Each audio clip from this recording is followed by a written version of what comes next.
up, guys? Holyknight with you, bringing you Eden Zero Chapter 2 review. It was titled The Girl and the Blue Cat. This chapter was super exciting. Straight off the back, it was like 50 pages, and like it was awesome. It began with Shiki playing with this cube, and when it opened up, it was like all these different TV commercials came up. And it was basically like YouTube and cubes, essentially. And he's going through it. He see a couple of videos, one video with Rebecca and Happy in it, going nana like a cat and stuff. And she explains to him what it is and stuff. And she brings up, this thing about we're gonna sign you up to be an adventurer. And of course, if you know what an adventure is from playing RPG games or other RPG like manga or adventure series, then you know where this is going. And it's pretty interesting since everything's gonna be in space. So it's gonna be like some type of Firefly meets fairy tale for anyone who knows about Firefly. If you don't, go check it out. Good series. And they have a board game too, which is awesome. But yeah, that was awesome. And she also wants him as a bodyguard, which was kind of weird, but he is pretty strong, as we know, so it was cool. But they go to Blue Planet, where she's from, and they get there, and Shiki freaks out. He's like, "Oh my god, all these humans! Can I touch them?" And she stops him, of course. And as they talking and stuff, she tells them this thing about be careful because humans don't care for other people, and there's good humans and bad humans. And since she said that, this wannabe thugs come out of nowhere, captures Happy in front of them, tells them he's gonna sell for a lot of money, flashbangs, and he darts off on like this motor scooter thing that can fly. Everything is like super futuristic here, so. And he flies off, he's getting cocky, like, yeah, I got this good paycheck, cause he just caught Happy. And I forgot what he calls him. It's similar to Xseed. I think it was Sod or something like that.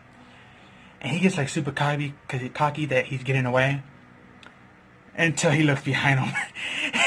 And you see Shiki just running like super Mach speed, just going up walls and going over people and looking at people's facial expression, giving them different titles, naming them, but still keeping his eye on this thug and chasing him down.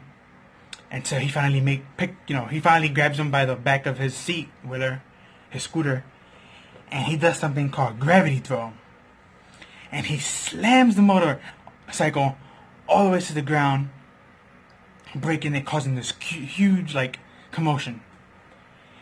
And we got people looking like in real life when that accident happens.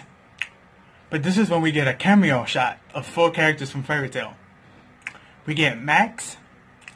We get William, the guy with the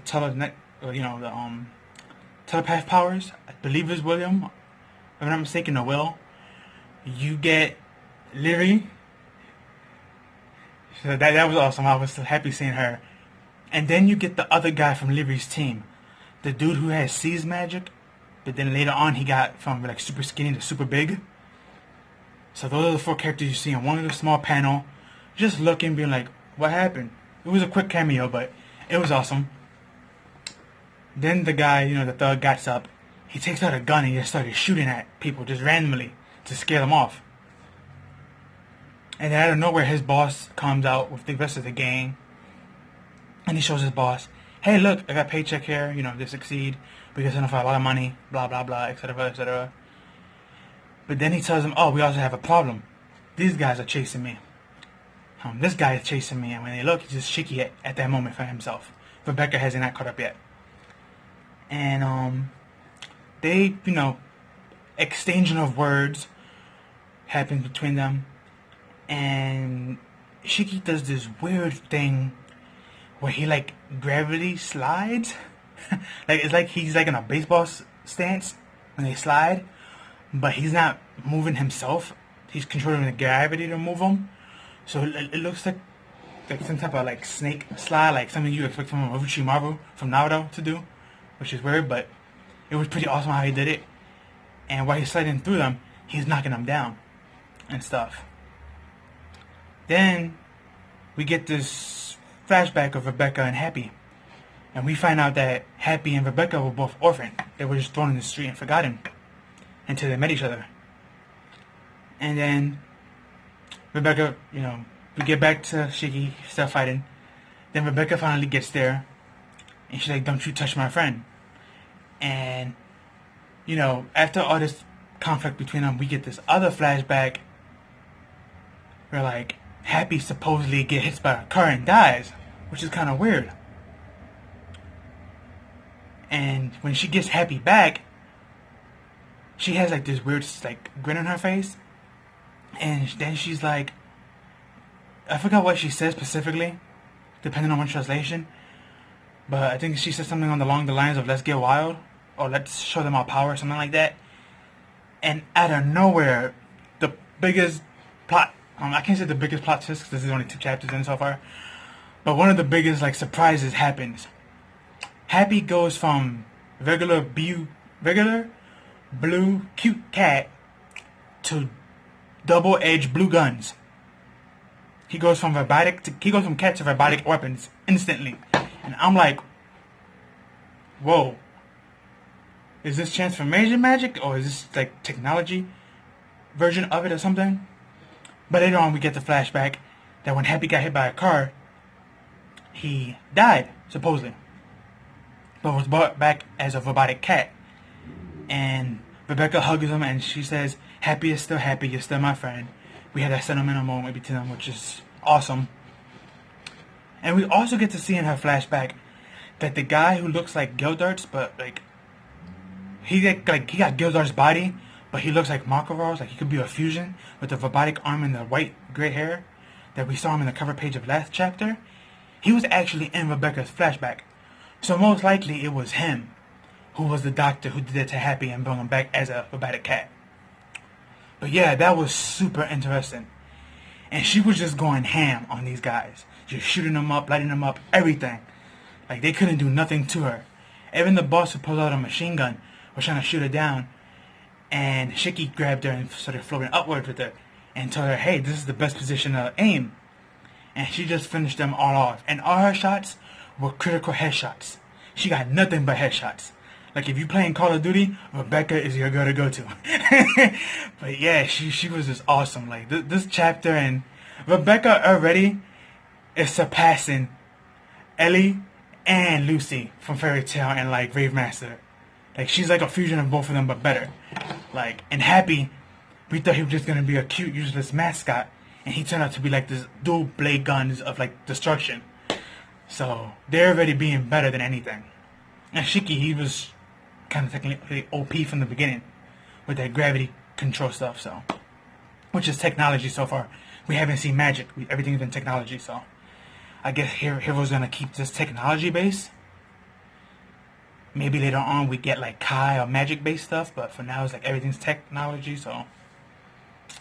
And yeah, that was pretty much most of the chapter until we get to like the last 5 pages.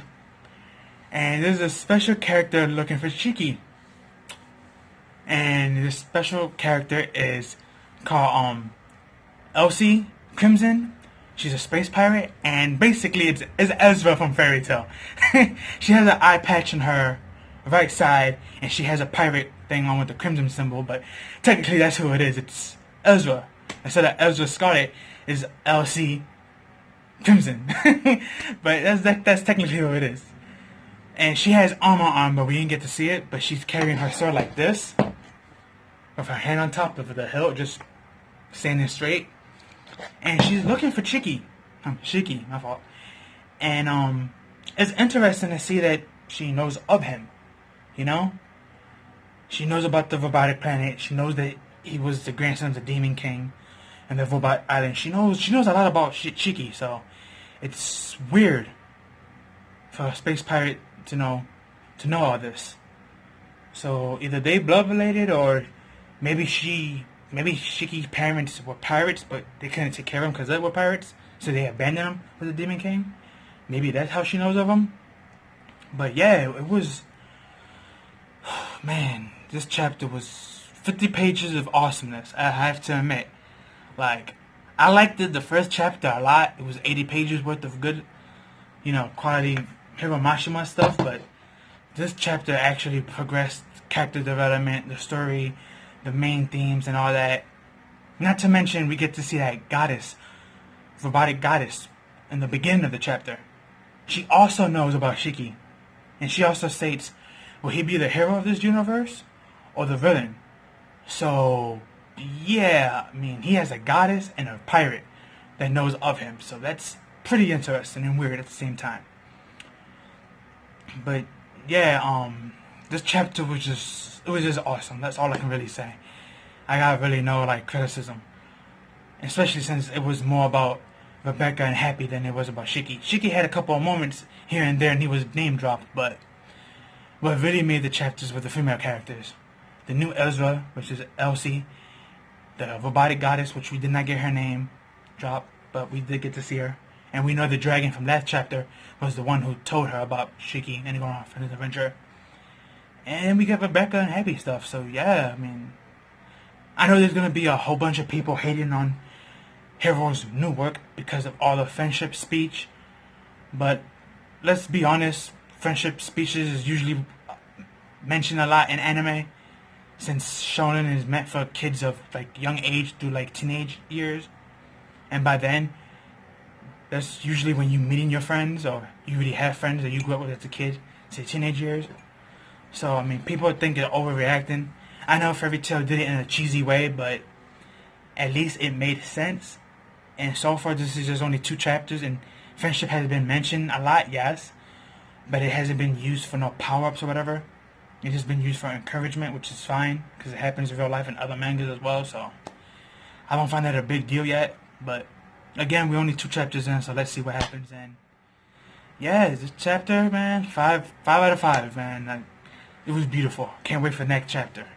And next chapter is supposed to be 30, so I'm not sure if Hiro's gonna make every chapter different numbers, or is he gonna stick with 30, or is these couple of beginning chapters gonna be different than the regular chapters, and once he's finished making these grand chapters, they go back to the regular 20 chapters a week thing. Or maybe he might make it a monthly after a while, who knows. But it's supposed to be weekly, but you never know. Things can happen on the fly, but yeah, leave your comments, like, share, and subscribe. Tell me what you like about the chapter, what you don't like. Please share, that'll help greatly, and subscribe please, and I see you on the next one. Holyknight Atlas.